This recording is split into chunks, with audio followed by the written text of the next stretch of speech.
አብ ወልድ መንፈስ ቅዱስ አሐዱ አምላክ አሜን። ራህረልና ጎይታ አቦ ሁሉት አንታ ዛኔ ዓድና ነገር ጓና ያተዋ ዘደናግር ከይላ ይርከቦም በዓልቁ ነገር ልብ ዘይብሎም ሰብ ዝሓበር ንስልጣን ካሮ ክንዚ መንሰ ይግበር ካጳጳስን ንጉስን ብሬና ርህራይ ከም ዘይግበር መድኃኔ ዓለም አድና አቅልልና ምድር አንታ ጎይታ ዓለም ንጉሰ ሁሉ መዓትካን ሆንዶን ጠልጢሉ አይትተንክፎም ነቶም ዘይበደሉ አይትተንክፎም ነቶም አው ዘይወዓሉ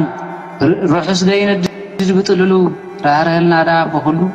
ስለ ቅዱሳን ስለቶም በመጋዝ ተኸለሉ ስለ ወላዲትካ ስለ ጻድቃን ከርተት ዝበሉ አቲኻሎም እንዲኻ ቃል ኪዳን ብትቕልሉ አቦታቶም ዘይፈልጡ ነገር ዘላዕሉ ነገር ዝፍሕሱ